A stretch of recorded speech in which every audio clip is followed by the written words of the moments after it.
I just thought that that was one heck of a football game, and I'm glad we won. But it just goes to show you how good that North Carolina football team was, and they're very, very talented. They've had now 3 really close losses, and their team is coming together after those NC2A infractions. And you guys, they're going to be a good football team. I'm glad that we're done with them for a while, and they're off the schedule.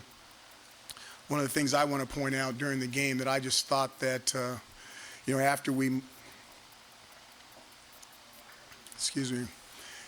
made the change at quarterback, I just cannot tell you how proud I am of Eric Dungy and the way he handled himself on the field. He was very supportive, okay? By no means am I saying it's not a permanent change.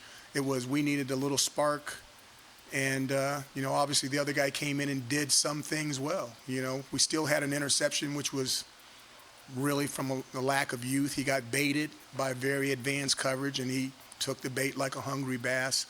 But there was other things, obviously, that he did extremely well. And there was things that Eric did extremely well also. So don't ask me a whole bunch of questions about the stuff that you guys want to ask. The biggest thing is I need to get back and watch the tape, and we're 1 win. Okay, we're at 5 wins, and we're 5-2, and we're happy about that. And we've got a beat-up football team, and we've got another game coming next week in the Dome versus a really good NC State team. Go ahead. Chris and then Steven. So when DeVito came in, the aerial attack opened up a little bit. Okay, you got to speak up, young man. No worries. Tommy DeVito's attack when he came into the game. Thank you. When Tommy came into the game, the aerial attack opened up, averaged almost 10 yards an attempt. Was that a scheme or a situation or a personnel decision-making process from DeVito that it was able to open up like that? I don't know. It could have been the different coverages that they were playing based off of the calls that we were making, because that dictates where the ball goes. So I have to go back and watch the tape. So I'm not sure that your statement is true, and I'm not sure your statement is false. I have to go back and watch the tape. Can you just walk us through your thought process with deciding to go to Tommy and deciding at that point, why'd you do it then? I just thought that it might be a spark. The one thing about quarterbacks is that Dungy is a warrior. Dungy's a warrior. You guys, you don't leave your warriors at home when you go to war. And I'm not going to compare football to war because my dad told me never to do that. But sometimes those guys get too much credit, and then sometimes those guys get too much blame. And I just felt like we needed to do something different. I just felt like they had a little bit of a beat on us. And when I say us, it's not on him, it's on us, what we're doing.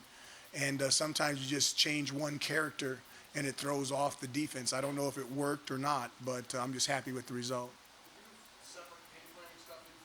No, same game plan. Same game plan.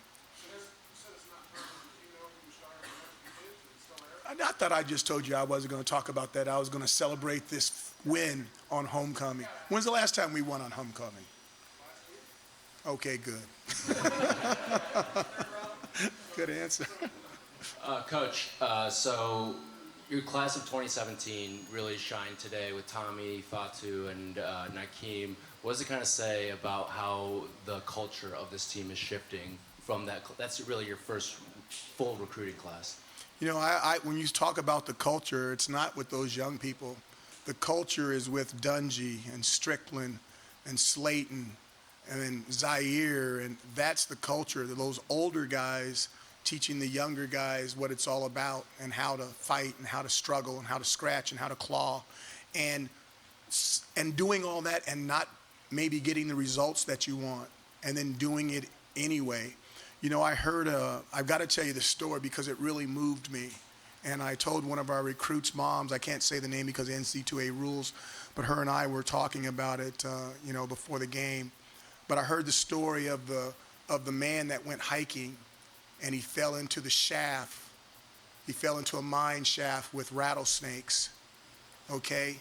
And he was down there for 2 days without food and without water in a rattlesnake den. And he killed 3 rattlesnakes, okay? And 2 days later, this is national news, I'm not making this up, and then 2 days later, they found him. And I'm telling her about it, and we're talking, and they're like, well, that's an unbelievable story. That's an unbelievable man. And the thing I thought about was, yeah, that guy was really special, but there was something more important to me. Now, I'm weird.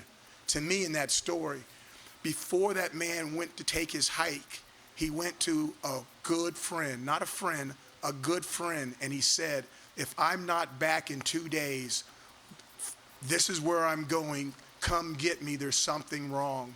And his best friend waited 48 hours before he went back on that trail looking for his best friend. And he heard him screaming from the bottom of a mine shaft, help, help, help, after 2 days without food and water. And the point I'm trying to make is when you fight and when you scratch and when you claw, you give yourself a chance. But no matter how well that man fought and clawed and killed 3 rattlesnakes in the bottom of that pit with his bare hands, if he didn't have a friend that really trusted him, a friend that would do exactly what he would ask him to do, okay, he wouldn't be with us here today. And I tell that story because that's what we talk about on that football field. Those guys, 107 brothers, and they're all in it together. They don't care who gets the credit. La Familia, Ohana, family. And when you don't care who gets the credit, you can do great things. So I'm really happy that that man's alive, and I would love to meet him someday. But to me, the hero of that story was the friend that went and did exactly what his friend asked him to do, so that when he did that struggle, he had a chance to come back and tell us the story himself. I know that sounds weird, but to me, that's what I'm talking about with this football team, and that's what I'm talking about, us working together, staying together, and being a family. Dino, what did you see from Tommy composure-wise? It seemed like, obviously, to come in that situation and not have a ton of experience, he seemed pretty composed. What did you think of that? He's been around here a long time. Composure, we're calling plays. He knows the plays. He looks at the coverages. He's got to make some decisions. I don't think that was all as big as you guys think. He had the deal at Western Michigan when he didn't do so good. He had the thing at Florida State. Once you do what you did against Florida State, those cobwebs, that stuff is by you. Okay, I didn't know if he was going to do good. I didn't know if he was going to do bad, but I didn't expect the moment to be too big for him. He wasn't going to freak out in the moment. He was either going to come in and do really good, or he's going to come in and do really bad. Coach, back here. Whoa, it's on now. All the games count the same win-wise or lose. But how big was this one? It felt like it was going the other way, and it would have been 3 straight losses and a tough team coming in next week. And you come back and win it. How big can that be for this team? Mark, I think the thing that really jumps out at me is I've talked about these seniors and how I think they're different. And what do you mean? I just think the air is different. And what I really wanted them to do is to have something from a result standpoint where they could say that they've done a better job than the 2017 class or the 2016 class. Now, we haven't accomplished our goal, but we have won one more game more than the 2016 and the 2017 class. And I think it's really important for these seniors to have an opportunity to reset the foundation, to reboot the computer, and to get us on our winning ways. It doesn't mean it's going to happen. It just means that we're one step away. And I really hope it's this class, but we're going to have to see. Hi, Coach. The 2 previous games, you gave up over 600 yards on the ground. Take out a long 56-yard run, you gave up just over 100. What was the difference today? Again, I go back to the effort. We did some things different on defense. There's no doubt about that. But I really think that the kids appreciated a little bit of the different style that you guys may not have noticed. And they really played their hearts out. It doesn't, like I said, the results may not be all that drastic, but I really felt that they were in tune with the game plan, and they really felt that it gave them a chance to be aggressive, a little bit more aggressive than they've been the last 2 weeks. I think this was maybe the best chance the public has gotten to see Tommy really air it out. What have you just learned watching him, and what does what does that do for you offensively, having someone who can maybe make some of those throws? How does that change what the offense can do overall? I don't really look at it like that. I think all the quarterbacks can make the throws. It comes down to, once again, the experience and the style of defense that's being played against them. You know, it's like a tennis player. Some tennis players charge the net. Some tennis players like to play the backcourt. And some quarterback styles are better versus other type of defensive styles until they gather the experience and the knowledge to play against all styles where they can be very, very successful. So I don't look at it that way, and it's just a matter of fits, and we just got to see how it goes. Coach, back here, it's a similar question to what Mark asked a minute ago. The way your guys were able to come back, Carolina scored 20 in a row, and you guys found a way to win. What does it say about this team that maybe in the last couple of years this game wouldn't have gone your way, but what does it say about this team that they were able to find a way to win and make sure this didn't go the wrong way? You know, I go to, you know, there were guys that didn't start this game that normally start games, and I remember talking to Ravion. I said, Ravion, this is gonna be a certain style of game. You're coming back. It's your first game. You're not gonna be out there every snap. I said, but I can tell you this: when it gets to the third and the fourth quarter, your snaps are going to increase. You're going to increase, and you're going to have an opportunity to make big plays in the red zone. You know, that was like 2 or 3 days ago when I spoke to him. Now, I'm not sure he was completely happy with the first part of the conversation, but that's how families go. You know, sometimes, you know, if I'm going to tell you the truth, you may not like what I'm telling you, but there was other conversations with other people on the team about that, and again, they all handled it extremely well because they understand the goal of the family. And we achieved that goal today. We had a win on homecoming, and we're 5-2 with a couple of more games left. And yeah, we're banged up and other people are banged up, but away we go. And it's going to be exciting. It's going to be fun. Hope I answered your question. Last 3 questions. Seth, Steve, and Steven. Seth? Coach, when Tommy came in, it's middle, late fourth quarter, down by a touchdown. Is there something, for lack of a better word, is there something beneficial about the ignorance of being a freshman thrown into that situation where you're thrown into the fire and you just got to deal with it rather than thinking about it? He's not a freshman. He's a redshirt freshman. So he's been around for a long period of time. And he's also been able to watch Eric operate. And if you guys, I know you guys do, this is not a derogatory statement. If you watch the games, those quarterbacks are really, really close. They communicate every positive thing, every negative thing, every mistake that's made. Half the time they're over there saying, hey man, you should have watched that backside safety. He's watching your eyes. You got to make sure you look him off. They're really, we talk about whoever's in the game, everybody else is a TA, okay, or a teacher's assistant. And what we're trying to do is we're trying to make sure that you get the best score on the test that you can possibly get. And if you miss question 1 and question 2, then we're trying to get you a 98. If you miss 3 more, we're trying to get you a 95.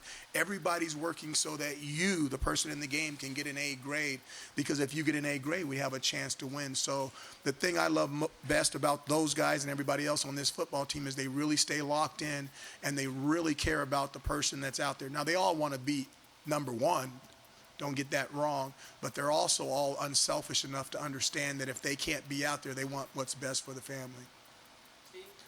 Coach, Nico asked just a moment ago and said that, you know, this was the kind of game that maybe in years past we would see this team lose. And we just saw it this last month. There were 2 games that kind of slipped away. Did you learn anything as a team from those games? Do you believe that you have to learn how to win close games? And when I look at like that defensive stop after Tommy threw that pick, you know, maybe a couple weeks ago, they pick up 10 yards and kick the field goal. Did you guys learn anything from those 2 losses to put you in a better position today? You know, I really hope we did. And now, of course, that's going to, we'll see how the rest of the season goes, and that's going to decide that. But it kind of like, even when we went into the bye week and I talked about, you know, we had an opportunity to be nice or not to be nice. And I really felt that it was a time in the culture where we needed to be tougher. We needed to have tough love. And because I do care for them, and they do care, and they need to understand that there's right and wrong, just like in any family. I mean, the thing that emotionally basically I may still be messed up from it is when I had 4 daughters and, you know, I had to discipline them. Now, I'm not going to talk about what the discipline was because you guys might arrest me, but it was really important to me that they understood the difference between right and wrong, and that if they really did, when they grew up to be young ladies, they would be outstanding. And to me, it's no different than young men. Now, I didn't get blessed to have any young men, but my daughters are more than enough, I promise you that. But now I've got 107 stepsons, okay, that I watch over, and I think it was really important that they understood that that tough love is okay too. And when it's all said and done, that this may be the best thing for them. So I think they really rebound. I thought they really gave great effort over the break. And I think a lot of that stuff and a lot of the stuff that we did in the break transferred into that fourth quarter and into overtime in that game. And I can't be more proud of the way they reacted, especially on defense and especially with all the stuff that was going on from an offensive standpoint. And one of the things that no one's brought up, I know this is long-winded, but I like you, so I'm going to share this with you, is that this is probably maybe, I have to go back and check the tape, but it might be the first time we've lost the special teams, okay? And how drastic that changed the game by having somebody run that thing back. And don't get me wrong, they are by far the best unit on our team right now. Offensively, defensively, special teams, the special teams is the best. But how much that affects the game. And, I won't even bring that up. But when I talk to the team tomorrow, there's some fantastic examples of that where guys need to really gut it up and they just can't tap out because there's a drastic change when they're not in the game and someone else is in the game. And that's what's happening in late October and November. You've got to find a way to be like the guy in the snake pit and fight. I still want to know how he killed the 3 snakes. Now, whether it was a rock or whether he, I really think he probably, I don't know. I want to ask him how he killed those 3 rattlesnakes. That would be interesting. Last question, Steven. I think it was probably not, but I'm thinking he might have bit into him. I want to ask him, if you're really scratching and clawing for life, he might have just bit him. I'm just telling you. It'll be interesting. I couldn't do it. Yeah, you could. Just need to be motivated the right way. Yeah, maybe. We saw Chris and Scoop both get dinged up. Anything you can share on how they're doing? And then also, it seemed like Ifatu had a really good game filling in. What did you see from him today?